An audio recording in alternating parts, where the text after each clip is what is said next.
Want to grow your own fresh vegetables at home? Like, share, and subscribe to Grow Your Own Vegetables for simple gardening tips.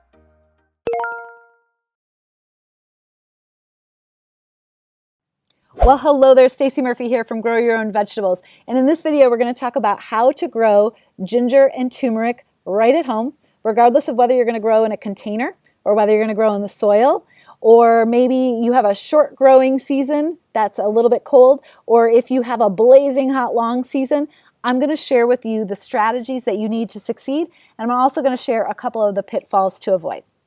And there's so many reasons to grow ginger and turmeric. Holy cow, these little babies. Now, I am no doctor and I don't play one on the internet, but there are tons of studies that show that these have cancer-fighting properties, especially the turmeric, that they boost immunity against all kinds of chronic diseases. They have anti-inflammatory properties. And I know for me, they just taste delicious. And the ginger, I have this every morning. I actually have both of these every morning in my smoothies. And I end up with a boost of energy, and it's just delicious. So not only are there all of these health benefits, but when you grow them at home, the other benefits are that when fresh, these things taste so much better fresh than they do even from the ones that you can buy at the grocery store, because they're picked directly from your yard. That's one huge benefit to growing them yourself. The flavor is just dynamic. And then there's also the benefit of being in the garden, of course, and having a relationship to the plant. It's just a lot of fun. And the beauty, if you've ever seen a ginger or a turmeric plant flower, it is just gorgeous. And it's a moment that I cherish in the growing season. And the other thing about these plants is that they really don't require a whole lot of space to grow one of these plants right at home. You just need a small container and you can start growing your own ginger or turmeric. And the reason why we're talking about growing ginger and turmeric together is that essentially the same process is used to grow both. So both of them grow rhizomatically. Now, what the heck does that mean? So with ginger and turmeric plants, they start with a mother root, and this is typically what you see at the grocery store. From there, it starts to branch off into different rhizomes. And each one of those rhizomes, they start to create little buds or bumps off the side of them. And those are the things that start to begin to grow more rhizomes and more sprouting plants. And both of ginger and turmeric are a part of the same ginger family, which includes cardamom as well. Okay, so essentially as the buds start to sprout, what's going to happen is that the plant grows more and more rhizomes underground, and shoots are going to come up above ground. And then essentially the plant is going to be perennial. So you can continue to grow the same plant for years. You can increase the yield year after year. And the cool thing is that in the cold climates, you bring your plants indoors over the winter. And in hot climates, they just go dormant below 50 degrees Fahrenheit or 10 degrees Celsius. So this is a plant that you can enjoy So this is a plant that you can grow wherever you live. And that's what I'm going to be showing you in this video. So there are so many reasons to grow ginger and turmeric right at home, but there are really 5 things that I would want you to know before you get started. These are big picture things that I think anybody should understand before they get started so that they have the right expectations going into growing these plants. So the first thing that I would want anybody to know if they're getting started growing ginger or turmeric is that these are plants that require a little bit more patience than other vegetables and herbs. And I don't mean patience in terms of the plant is hard to grow. I mean patience in terms of time frame. So if you're going to grow your own greens like you see behind me, you can have greens within weeks. You can have microgreens within 2 weeks. It's really fast. But in that same time, this is all that happened for my ginger. So this little sprout, which is not yet a plant and it's not yet growing more ginger, the same time that it took me to put a kale plant into the ground and harvest a couple leaves, I got like a little shoot. That's all I got, all right? So this is not a short process. It's really a game of waiting. Now the good news is if you set things up right, which I'm going to be sharing with you later on in the video about how to set things up right, all it is a waiting game, and it's pretty simple, but you do have to have the patience to sit and wait it out. All right, so that's the first thing I would want anybody to know is it's not a quick plant by any means. All right, and good things come to those who wait. Really good things come to those who wait. Very delicious things come to those who wait. All right, so that's the first thing I would want anybody to know. The second thing that I would want you to know is that I mentioned that you can grow ginger and turmeric in small containers. But the thing is that the growth of the plant is related to the size of that container. So if you only have a container that's this big, that's the maximum amount of ginger or turmeric that you're going to get out of that plant. So while you can grow it in small containers, you might wait a long time, and then you're only going to get as much turmeric or ginger that can fit into that container. So it's not a huge amount of harvest for the amount of time you wait. But like I said, it's packed with all kinds of nutritional benefits. It's delicious. The plant is beautiful. There's so many other reasons why you're growing it that to me, it's worth it, and it's fun to grow it. And the third thing that I would want anybody to know about growing ginger or turmeric before they get started is that this is really a companion plant. In the long run, it is your ally for your health. And so in return, all you really need to do is just make sure you're watching it every day and you're aware of it and you're noticing what's going on with it. Because this is a plant that's going to be around for months, this is really a plant that you need to love, you need to cherish. It needs to be a part of your weekly routine. You don't have to spend a whole lot of time. You just have to check in on it and make sure everything's okay. And it only takes a couple seconds to check in on it. You don't have to do a whole lot while you're waiting, but it is something that you want to make sure is within your line of sight so that you see it, and if anything starts to go wrong, that you can adjust, all right? So it needs to be a companion for yourself. So the fourth thing I would want people to know about getting started growing ginger or turmeric is that a lot of people don't have a lot of trouble getting the plant started, but then the plant sort of stalls out at a certain point, all right? And so this happens to quite a few people, and I'm going to be sharing tips about how to feed your plants. And so I want you to pay special attention to that section so that your plants don't stall out, so that they continue to thrive and they continue to grow. So the fifth and final thing that I would want anybody to know about growing ginger and turmeric before they get started is that these are very special vegetables. And they are vegetables, even though most people think of them as herbs. They don't need exactly the same thing as other vegetables and herbs. So if you're growing a vegetable and herb garden, these guys, you might grow them just a little bit differently. And here's what I mean by that. Your typical vegetables and herbs, they love full sun, all right? These guys are subtropical plants that love the heat, but they really like dappled shade and they love higher humidity levels. So I'm going to share with you how to create that microclimate so that your plants really thrive. And you don't have to live in a subtropical climate to grow these guys. I grew them in Brooklyn. I grow them here in California. You can grow them where you are too. It's just a matter of timing them in the season so that you create the right microclimate that's going to work for you. And when I say microclimate, what do I mean by that?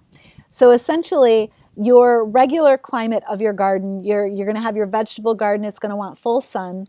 And then for these guys, you might want to grow them in a container so that you can move it to different parts of your yard or your garden to see what they like the most, because they don't like the heat of the sun, but they do like heat. And so you want to find that perfect mix of a place in your yard that's going to be hot, but a little bit shaded out. All right, let's get started. So there are essentially 3 stages to growing your own ginger and turmeric right at home. And I'm going to share with you the essential tips that you need to master those 3 stages of growth, no matter whether you're growing in a container or whether you're growing in the ground, and whether or not you're growing in a hot weather climate or a cold climate with a short season. All right, so let's get started. So the first stage of growing your own ginger and turmeric right at home, you guessed it, it's getting started. Everybody has to get started somewhere. And with ginger and turmeric, it's much easier than you might think. So there are 3 essential strategies that you can use to get started growing your own ginger and turmeric. And essentially they are soak, split, and search. And I'm going to go through all 3 of those in that order. So the first one of those strategies is soaking ginger. And what this means is that when you go to the grocery store, you may have access to edible, organic ginger and turmeric, all right? Something that looks something like this. It's somewhat dried out. So what you want to do is you want to buy organic ginger or turmeric, and I say organic because if you buy non-organic, it's possible that they may have soaked it in a growth inhibitor, or there might have been chemicals used in the process of growing it, and you want to just avoid all of that. So buying organic is the best way to go if you have access to it.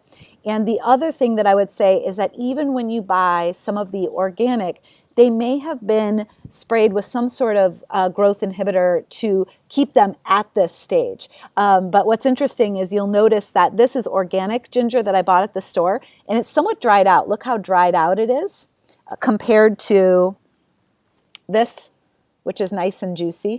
Can you see the difference? It's kind of dried out, kind of juicy. So this one I bought at the store, it's organic. Because it doesn't have the growth inhibitor, it's already starting to sprout right here, even without soaking it. That's pretty cool. So I know that this is organic because it just started to sprout all on its own. Okay, so you pick up organic ginger or turmeric from the grocery store. And what you want to do is to get it started, to get the ball rolling as quickly as possible. What you can do is take just a bowl of water, and I would recommend warm, like lukewarm water, like air temperature. And what I mean by that is if it feels cold to your hand, then it needs to be a little bit warmer. If it feels warm to your hand, you might want to cool it down just a little bit. So that'll ensure that it's about the same temperature as you. So what you do is you just fill the bowl with water, and then you pop in your ginger and your turmeric, and you let it soak for 24 hours just to get it started and just to let it rehydrate a bit, all right? So you're going to do that for 24 hours.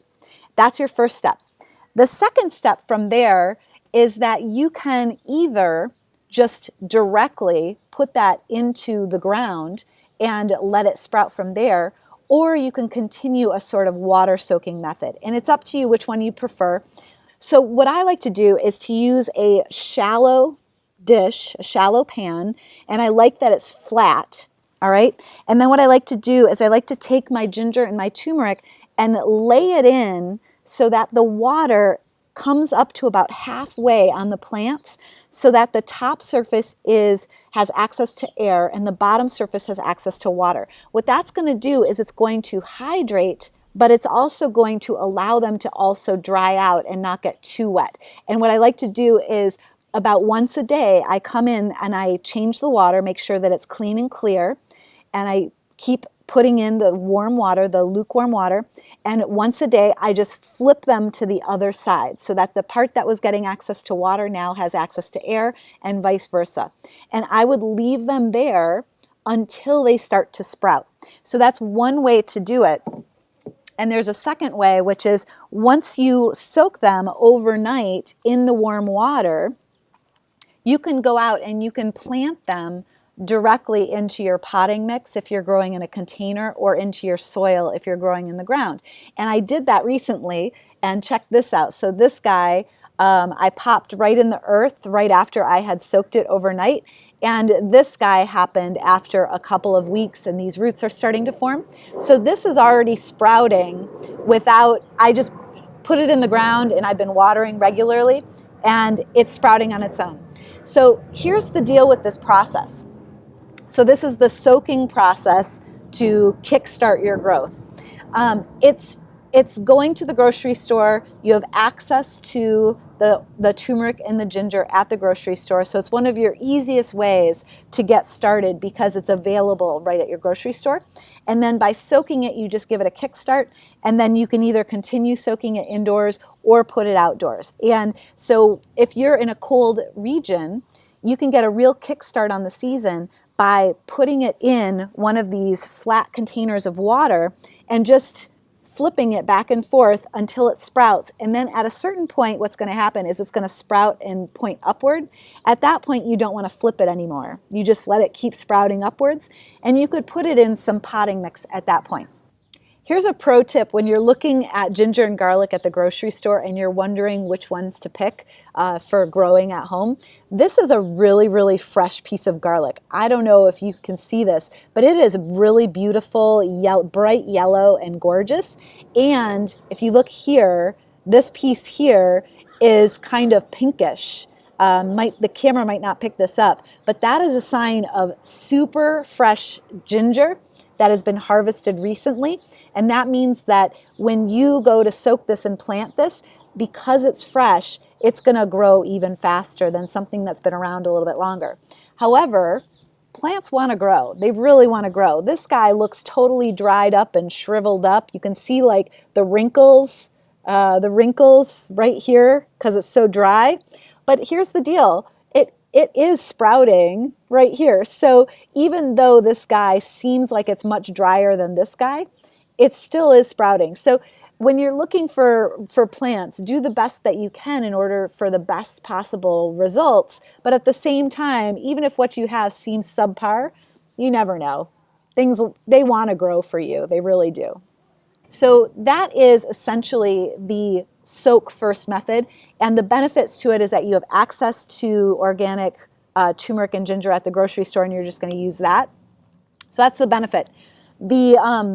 The drawback is that it's going to take some time because you're starting from the very beginning of the plant and you're waiting for it to sprout. So if you want to get a head start, you can do a splitting method. And for the splitting method, essentially what you're going to look for is you're going to look for somebody who already has established plants. And you can find those people on meetup groups, on Facebook groups, local gardening events, and network and talk to people and ask people. And so many folks are so excited to share plants. It's one of the beautiful parts of gardening is that it's more fun together. People love sharing plants. They love sharing knowledge. So if you can find somebody who has an established plant and ask them for a little divider so that you can get started at home as well. All right. And recently I did exactly this. I found somebody on a local Facebook group, and I offered a trade in exchange for something that I had available in my garden. And this person was like, yeah, I'm totally down for this. I'll go out and I'll divide that plant. And by the way, I'm going to deliver it to your door. How cool is that? So gardening communities are really incredible. And when you can tap into your gardening community, you may have access to more plants than you think is possible. And there are more plants besides ginger and turmeric that you can divide this way. And so when you connect with other gardeners, this is a way to get started with plants and get a kickstart. So instead of starting at this stage and having to get to this stage and then having to get to an actual plant, you can jump forward in time a couple months and actually get straight to the plant. All right, so we've talked about two strategies so far. We talked about soaking and splitting to get your plants started. The third option is searching. And what I mean by that is actually buying them online. Did you know that you can buy live plants online? How cool is that? So I recently went online and I went to Amazon, I went to Etsy, I went to, where else did I go? I went to one other site, and I basically looked at reviews for who was selling live ginger and turmeric plants. I looked at all the reviews. I looked at who had video reviews or image reviews, people who said, I received the plants, they were exactly what they were supposed to look like, and people who had actually sent in photo reviews of what they had received in the mail. And I bought through somebody like that on Etsy, and I ordered 3 plants. And the beautiful part was that they delivered 6 plants because it's part of the process for them. They want a very good customer. They want the customer to be happy, and they wanted to make sure that if they sent 3 plants, something could have happened along the way. So they sent me 6 just in case. So I got extra plants out of the deal, which is really cool. And they showed up in the mail. They were alive. They were beautiful. They were wrapped in plastic so that the root systems remained moist. And everything went according to plan. It was wonderful. So that's another way to get started with plants. So instead of starting here, which will take a couple weeks to get to a sprout and then a plant, you could skip ahead and you could order a live plant online. And one last note about those 3 ways to get started, soaking, splitting, and searching online, is that in all cases, you want to ask the critical questions along the way. Was that grown organically? If it was not grown organically, can you tell me a little bit about what was used on the plant and why? And if you're okay with the answers, then I would recommend moving forward. So for all 3 of these different ways of getting started, at some point you've got to put the plant in the soil or in the ground or in a container or whatever the case may be. So what do? Well, so for the soaking method, you just take your ginger or turmeric and you go and you basically plant it about 1 to 2 inches deep. If you want to know how deep 1 to 2 inches is, for those of you on the metric system, your thumb, the first knuckle is about 1 inch, 2 inches about your full thumb. So basically you dig up a little bit of your potting mix or soil, you place this in and you cover it up.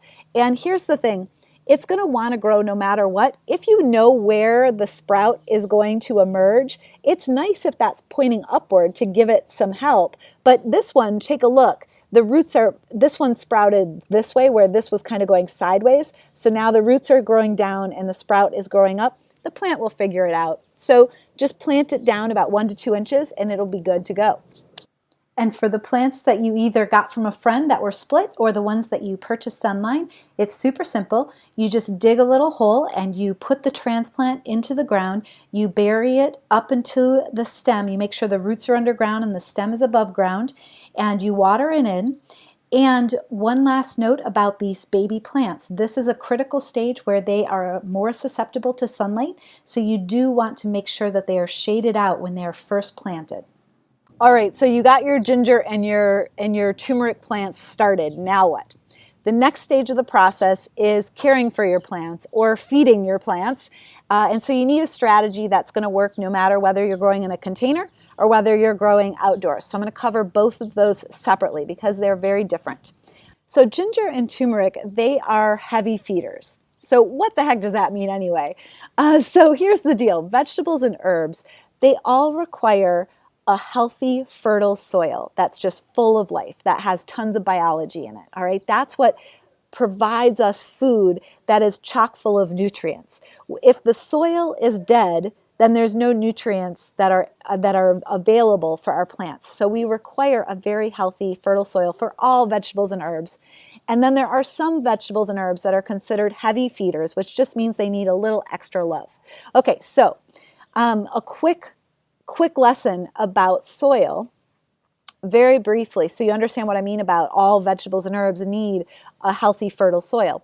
So basically what happens with plants is they have their leaves, and the leaves photosynthesize, and what happens is the plants take in sun and they take in carbon dioxide, and they transfer those two things, they transform it into sugars that are available for the roots of the plant, as well as oxygen that's released into the atmosphere for us to breathe. Thank you, plants.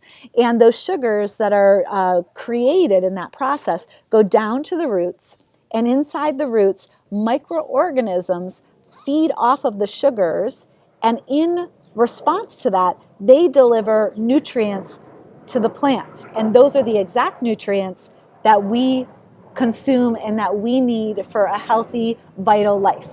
So without healthy soil or healthy growing medium, if you're growing in a container, your plants don't have the life that they need to really thrive. All right, so that's what we're gonna, when I say that we're going to have a feeding strategy for your plants, it's really about a ecosystem, a strong, healthy ecosystem for your roots in order for your plants to thrive, for you to get the most benefit from your plants, all right? So I just want to make that clear what we're talking about here when we say feeding the plants.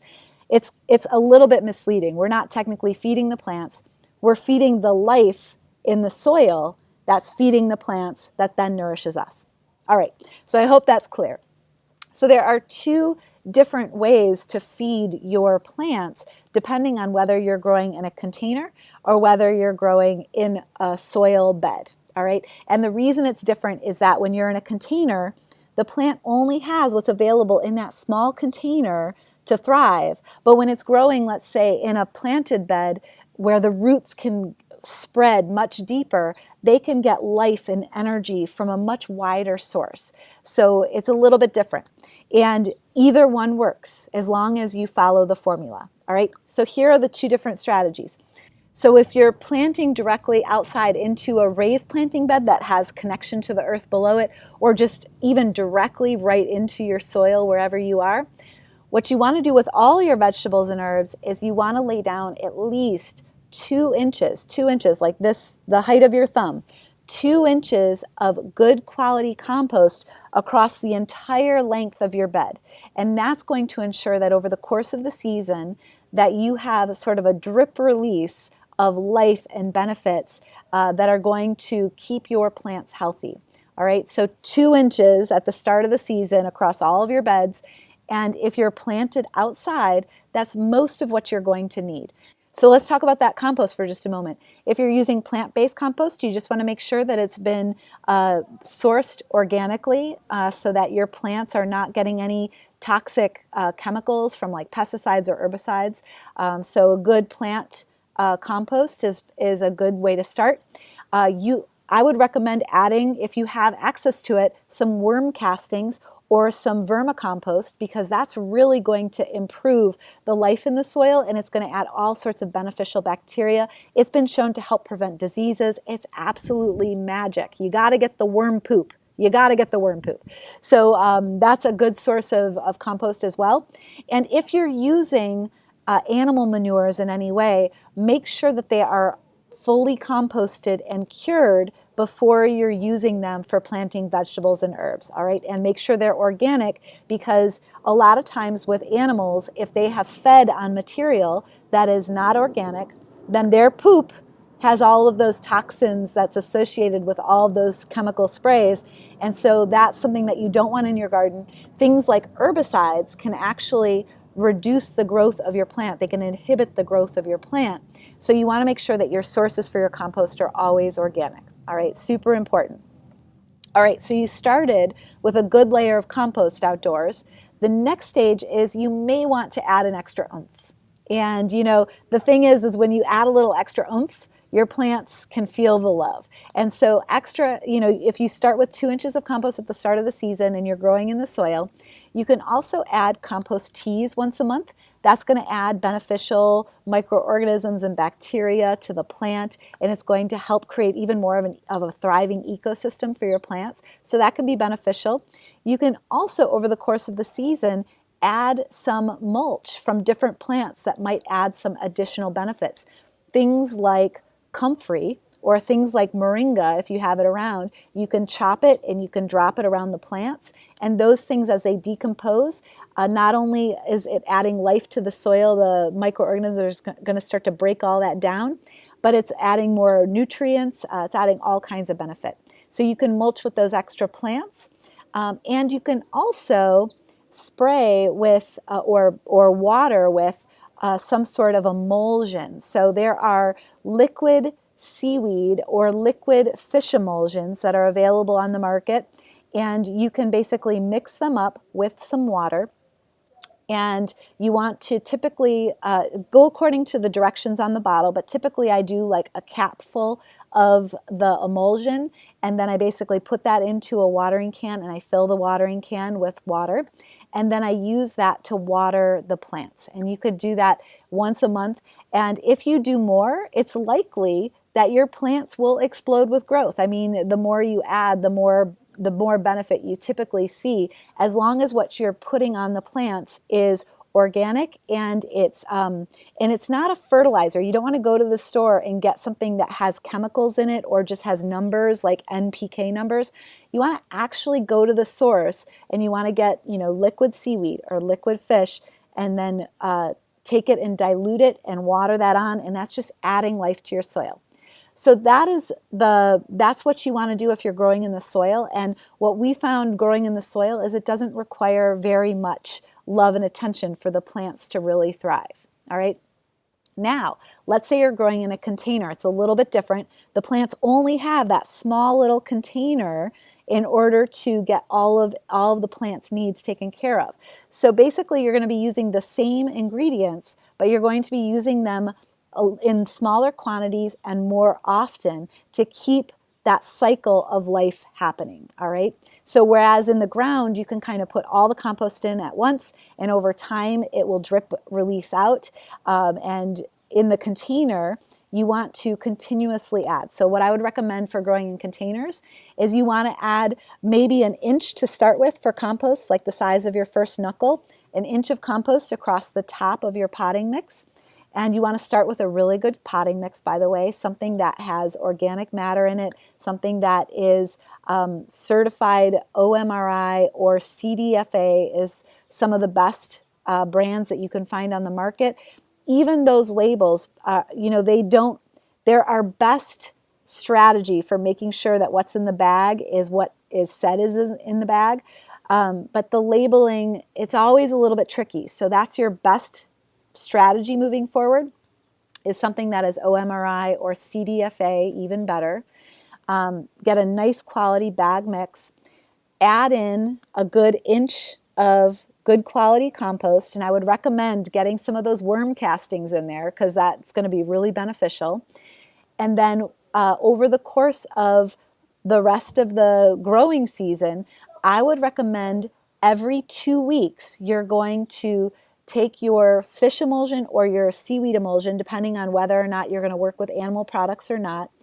Every 2 weeks, you're going to dilute it and you're going to water the plants with it so that you continuously add more beneficial life into that soil. And I would recommend, so every 2 weeks, I would recommend watering with the emulsions. And I would recommend once a month, you could add some more compost if you had it, or you could add some compost tea. Anything that will increase the life in that soil is going to make your plants really thrive, all right? That is the key to feeding your plants, but really what you're doing is feeding the soil. And when you do that, what you'll see is a process over the course of the season of thriving plants. If you don't do this, what you might see is stunted growth. The plants might just fizzle out. They might get to a certain height in a container and they might just stop growing altogether. So you really need to continue to feed the soil in order for those plants to grow. Now that you know how to feed your ginger and turmeric plants, let's talk about what to expect as your plants grow, all right? And after 1 month, you're going to start to see greenery, and you're going to start to see greenery that's about 9 inches or 25 centimeters tall. And this is about the same size as if you were to find somebody and split a plant, or if you were to search and find a plant online. This might be the size that you get. So that's why you're shortcutting the process if you find a plant online versus if you soak a plant to get it started, all right? You skip ahead that first month. And in order to get to this state, you really need warm temperatures. Shade is okay, even indoors is okay. And so you want to make sure that you're within ideally 70 to 75 degrees Fahrenheit, which is 21 to 24 degrees Celsius. But you can go a little bit wider than that, and a little bit warmer, a little bit cooler. Just don't go below 50 degrees Fahrenheit or 10 degrees Celsius because your plants will not produce underneath those temperatures. So you want to keep these plants indoors if you need to, if you have a short growing season, until it gets warm enough outside to put the plant outside. So this is what the turmeric plant looks like after about 1 month old. And you can see here it's got one leaf that's big and a little one that's kind of wrapped up. It's about 9 inches tall. And then ginger, very similarly in terms of size. It has a few more leaves, but about the same size. And then after 4 months total, so not an additional 4 months, but after 4 months total, you'll see that your plants are about 2 to 3 feet tall. Some of them may at this point start to think about flowering. If you're growing them in a warm climate, in containers they might not flower yet, but after 4 months they'll be about 2 to 3 feet tall and they'll have a couple more leaves. And then at this time when you dig them up, they may or may not have edible rhizomes yet. So the mother that you planted has produced a lot of roots, and she's sent off the shoots that are growing above ground. But there may not be edible rhizomes yet. Somewhere between 4 and 6 months, you'll start to see baby turmeric and baby ginger start to form. And so if you have a short season, you can get some rhizomes in that time. You just want to make sure you leave them as long as possible. And again, your plant will be about 2 to 3 feet tall at this point, about 1 meter tall. And then at about 8 to 10 months, this is when the sort of peak harvest really starts to happen for a lot of people in hot climates.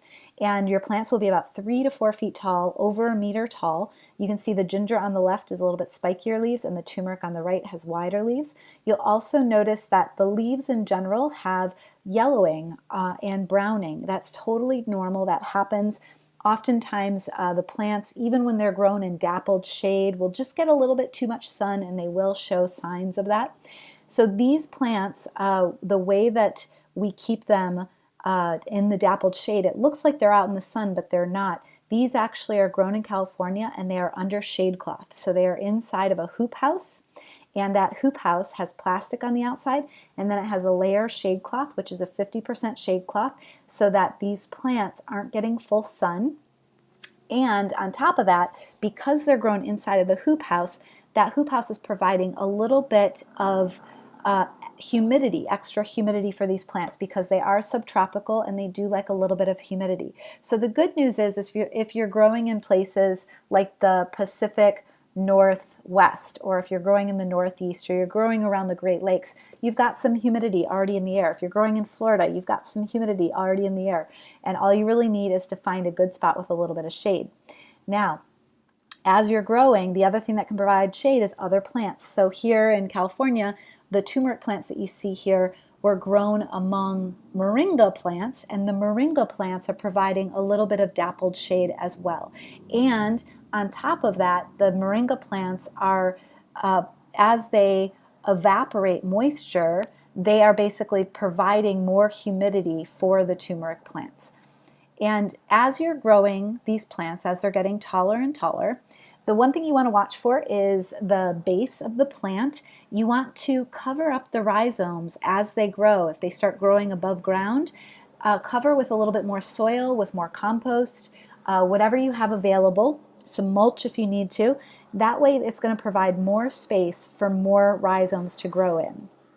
And then what you'll find is after the season, between 4 months and 10 months, you're going to start to see flowering. And the only thing is that when you're growing in containers, you may or may not see flowering. That's totally okay. It still means the plants are growing. It just means they aren't ready to flower yet. You might grow in containers for a good 2 years before you ever see a flower. And it's okay. It doesn't mean that you cannot harvest them. It just means that you're not seeing those flowers. All right, so now that we're talking about harvesting, let's talk about the 2 harvesting strategies available to you. And this is really about the short season versus the long season. And that could also be classified as containers versus in the ground. So your option 1, and this works well for your short season folks or for containers, is that you probably are going to be harvesting baby ginger after 4 to 6 months. And you want to wait as long as possible, because the longer you wait, the more you're going to get. So you could even bring your ginger plants indoors. If it's getting too cold outside at the end of the season, you could bring them indoors, and if you could find a way to provide more heat, they will continue to grow those rhizomes for you. All right, so you could harvest the whole plant, or you could harvest little bits of the plant. I'll mention that more in just a moment. And the second harvest method is if you are in a longer season, or if you're growing in the soil and you have that full 8 to 10 months to wait for the plant to come to full maturity. What you want to do is dig up the entire plant, and you want to carefully dig all around the outer edges of the plant. Make sure you're not breaking any of the rhizomes. It's good to have a tool to do this, but with your hands you can kind of sense where the plant is. And then you're basically going to lift the entire plant out all at once so that you don't lose any of the little bits and pieces. And what you want to do after that is you separate off the mother root, the original mother root, from the rest of the rhizomes, and then you're going to keep the mother root and save it for replanting later. All right.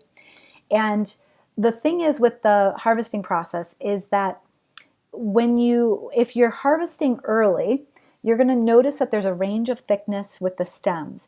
And typically, if the stems are a minimum of 1/4 of an inch or 1/2 an inch and it's beyond 6 months, you're definitely ready to harvest some ginger and some turmeric. And those stems will get thicker and thicker. And the thicker the stem is, usually that means the bigger the harvest below ground. All right. And then the cool thing is that if you're growing in a short season, or if you're growing in containers, what you can do is you can dig up and expose some of the rhizomes, and you can break off little pieces that you want and let the rest continue to grow throughout the rest of the season if you want to have a continuous harvest versus all at once at the end of the season. And your yield is going to depend on the amount of nutrients that you added. That's why your feeding strategy was so important, and on the amount of moisture that the plants receive. Now you've come to the end of the season and you've harvested your plants. Congratulations. So you're going to enjoy that wonderful harvest and you're going to do it all again. So the good news is that ginger and turmeric are perennial. And so for overwintering or off season, for those of you in long season where you have temperate climates throughout the winter, but temperatures that drop below 50, for people who are growing outdoors, you just leave the mother outdoors over winter. It'll go dormant and then basically it'll re-sprout again in the spring.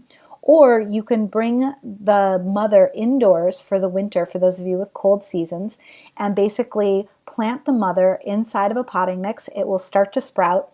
It'll be ready for the spring. And a lot of folks in cold seasons, they get started growing these as early as January indoors so that they're ready to plant them outdoors when the plant is already pretty sizable. All right, so now you've mastered the 3 stages to growing amazing ginger and turmeric. So basically step 1, getting started. Step 2, feeding your plants well throughout the season. And 3, harvesting. So now you have this amazing harvest, and what do you do with all of it? So for a lot of folks, they end up getting a lot of ginger or turmeric all at once because they wait until the end of the season, and so they get a big load of it. And you can put your ginger and turmeric, it's always best used fresh. All of your food is always best used fresh because it's the maximum amount of nutrients that you're ever going to get out of it is straight from the ground. So you can cook with it, you can make smoothies with it, you can chop it up and put it over salads. There's so many ways to enjoy ginger and turmeric. It's spicy and delicious. And there are ways to preserve it for later as well. And the 2 very simple things that I do, when I get a big harvest like this, what I like to do is I like to cut it up into pieces that are like the size of my thumb. And then I basically stick all of those in the freezer because I use them for smoothies and that's about the size I use. Or if I'm going to cook a stir fry, that's about the right amount that I'm going to chop up and use in a stir fry. And so I'll cut them up into like size of my thumb and then I'll store them in the freezer for as long as I need until I use them all. And that is also going to be the freshest option. When you freeze ginger and turmeric, it really freezes all of those nutritional benefits in there as well. Now, the second best way to save some for later is to dry it, similar to what you see at the grocery store. So what you can do is you can chop it up. You can put it in a dehydrator. I would not recommend an oven for this. I would recommend a dehydrator, which dehydrates at lower temperatures, like 140 degrees Fahrenheit or less. And basically, I would take pieces of it and I would cut them into slivers that are 1/4 of an inch thick, like 1/4 of an inch thick slices, dry them completely, and then store them away. And you can grind it up from there and store it, but if you leave it in those pieces, more of the nutritional benefits are going to be stored before you grind it. And then when you're ready to use it, then you can grind it up. And once it's dried and ground, you can put it in your smoothies again, you can put it on your salads again, you can put it in your stir fries, and cool, you can also sprinkle it on top of your food like tacos, anything you want. So now you guys know everything. You can really grow this superfood, ginger and turmeric, right at home. Doesn't matter what climate. As long as you follow the tips here, you're going to master the process and you're going to find a lot of success. I wish you lots of joy and lots of an abundant harvest of ginger and turmeric. Thank you guys so much. Love you. If you enjoyed this video, don't forget to leave a like and share your thoughts in the comments below. We'd love to hear from you. And for more simple and practical gardening tips, subscribe to Grow Your Own Vegetables. For more tips and updates, visit gyov.org and join our growing community.